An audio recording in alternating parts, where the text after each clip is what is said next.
আজিজ ভাই মুই তো সাহস করতে পারতে আসি না। তিনবার কুলহু আল্লাহ আর একবার আয়াতুল কুরসি পরে বুকে ফুক দেন, সাহস চইলাইব। মনে হচ্ছে সদ্য ক্ষেত থেকে তোলা মূলা। আপনি বিবাহিত না অবিবাহিত? হোয়াট? দাঁড়াও বল, তোর মাথাটা ঘুরিয়ে দেই।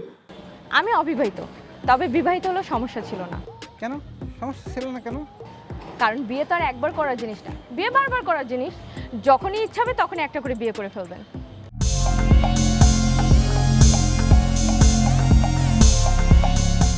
সালাম আলাইকুম। আপনারা আমাকে প্রথমে সালাম দিলেন, আবার কেন সালাম দিচ্ছেন?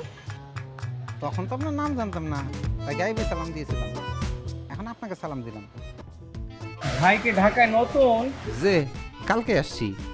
পকেটে টাকাটা বাইর হয়ে আছে, টাকাটা প্যান্টের পকেটে ঢুকাই রাখেন। এ শহর খুবই খাতারনাক, সুযোগ পাইলে সবই হাতেই লইব। দিনের বেলা হাতে নিব, তাহলে তো ডেঞ্জারাস। তো ভাইজানে ঢাকা আসার উদ্দেশ্য? একটা সুযোগ্য বউ বিবাহ করা। মানুষ মাইয়া বিয়া ঘরে শুনছি, কিন্তু এই প্রথম শুনলাম কেউ বউ বিয়া করবার চায়। আরে কসম, একদম ট্রু, সত্য ঘটনা, এক বিন্দু মিথ্যা না।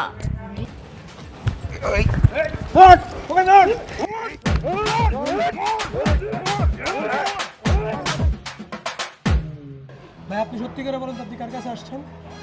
সে মিথ্যা কথা বলছে। তুমিও তো মারছো, মারো নাই? আসলে ভাইজান মাইর শুরু হলে নিজের হাতটারে কন্ট্রোল করতে পারি না, বোঝেনি তো। তাহলে কি আমার কি জীবনের কোনো বিবাহ হবে না? মানে এত ব্যথা আপনার বিয়ের কথা মনে পড়ছে কি?